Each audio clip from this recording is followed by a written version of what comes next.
Okay, imagine this for a moment. You're standing right in the middle of absolute chaos. Every single sense you have is just assaulted. Your reality feels like it's fractured, broken. The air, it's thick with this metallic smell of blood and this acrid smell of burning. Your vision, it's just this horrifying mix of red and black. And then it hits you. The ground under your feet is wet. It's saturated with blood. Some of it's yours, some belongs to others. That really unsettling, visceral image is where we're starting this deep dive.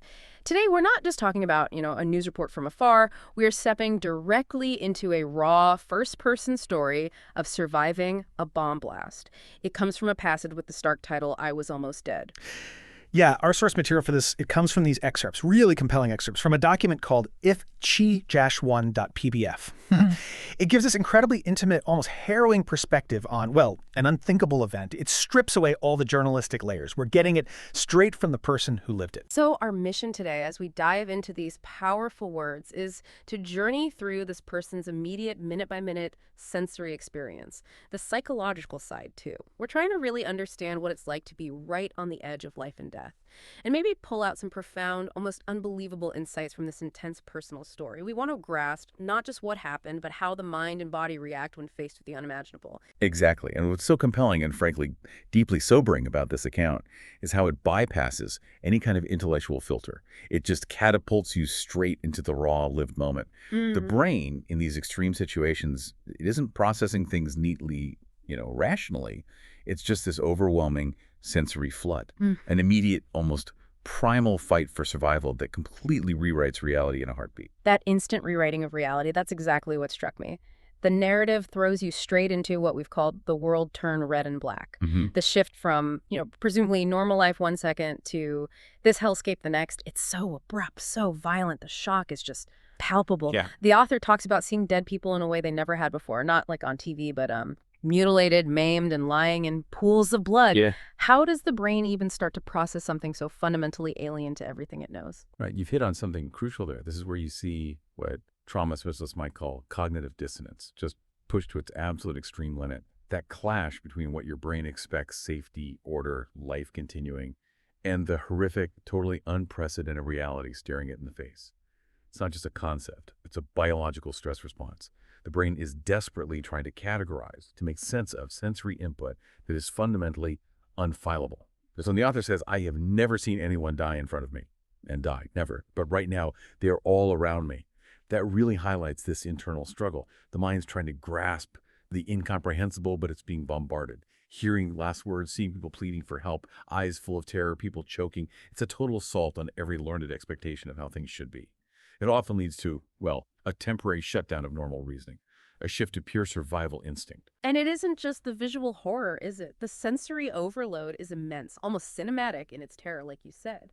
We hear about ears ringing from the blast itself, a nosebleed, vomiting twice, vision blurring, dominated by just red, blood, or black. From the ashes of what's burnt now, men, women, children. Then that chilling tactile thing. There's blood everywhere, including on me. It's mine and it's theirs.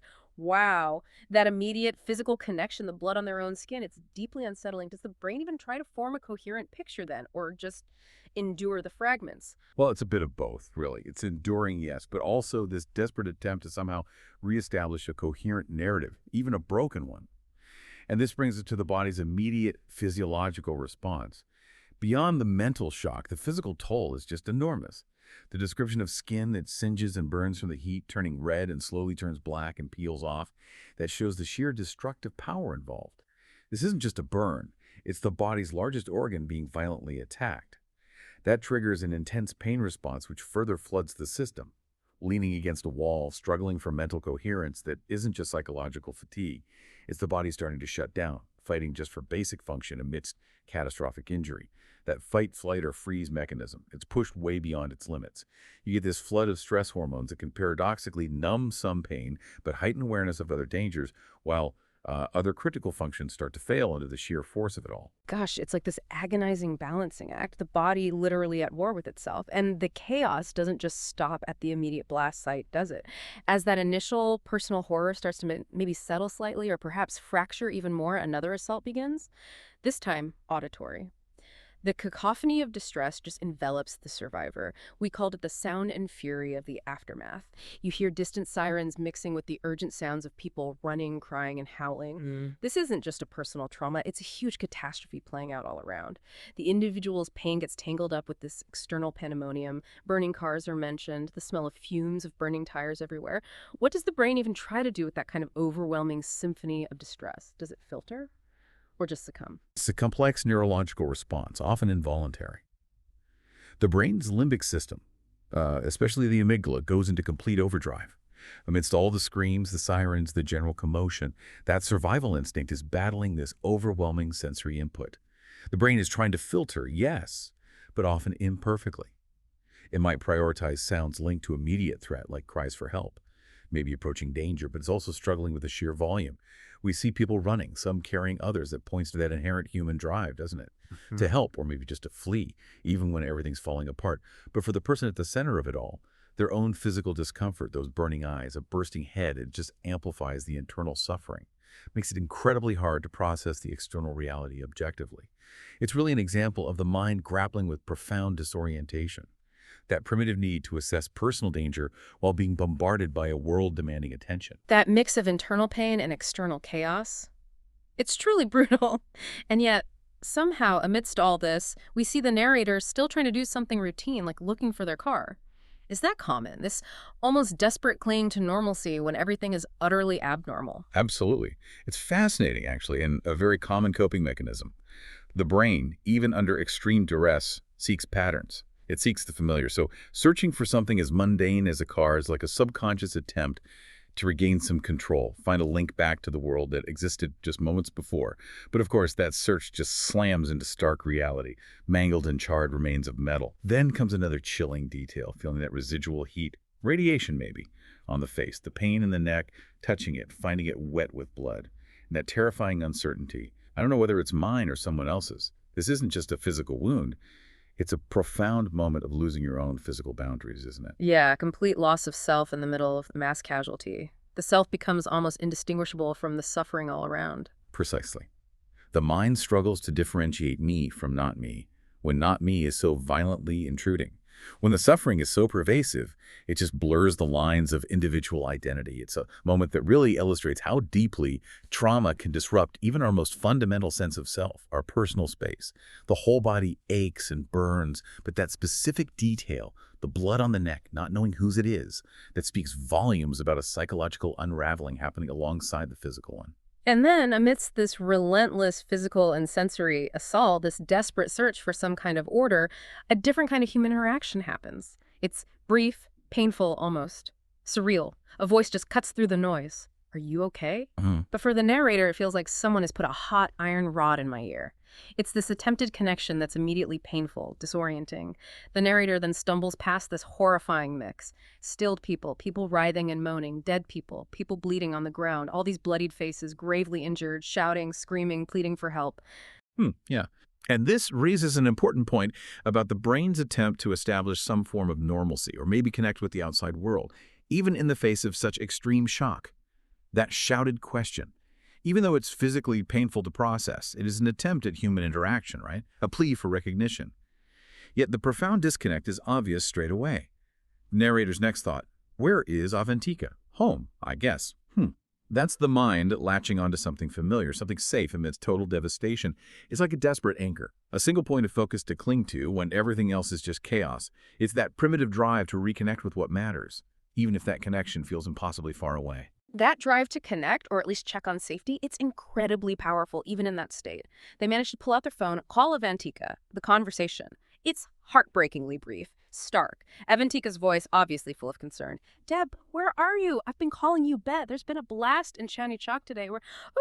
And then the narrator's immediate, almost robotic reply, I am fine. And then just disconnects the call. No explanation, nothing more. Just, I am fine.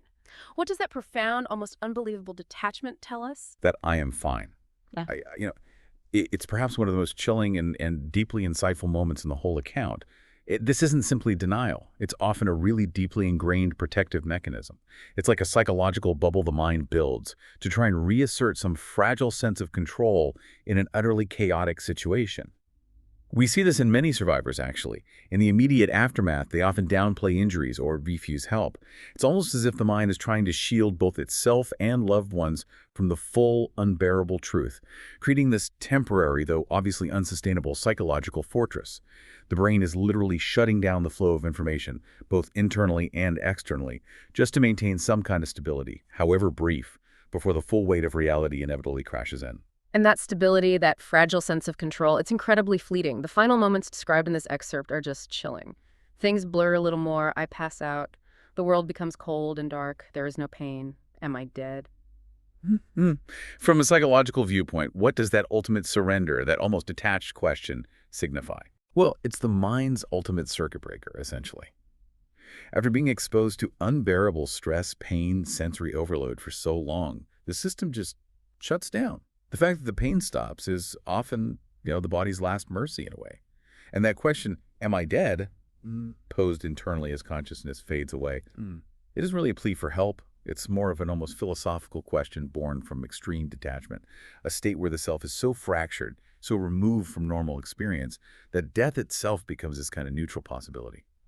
Maybe even a potential release from the incomprehensible torment. It's the deepest form of dissociation, really, where the mind, having used up all other coping mechanisms, just opts for oblivion.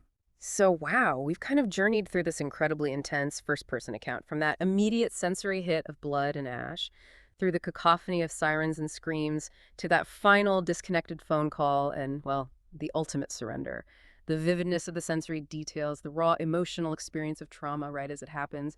It's truly unforgettable. Yeah, this deep dive really offers a profound window into the human experience of shock and survival. It gives insights far beyond what, the typical news report ever could. It just strips away the abstract and puts you right there in the heart of unimaginable chaos. It really makes you wonder, how does this kind of raw, unfiltered account resonate with you, the listener? It's an important question to sit with, definitely, because what we learned from this, I think, is how these fundamental human responses, that desperate urge to connect, the primal instinct to flee, the mind's final surrender to darkness, they aren't always neat or logical or sequential. They're simultaneous, chaotic, often profoundly contradictory. It reveals the incredible complexity and maybe fragility of the human mind under extreme pressure. It really challenges the idea of a single, coherent survival instinct, doesn't it? Shows it more as this fractured, multifaceted internal battle for existence, something truly to consider.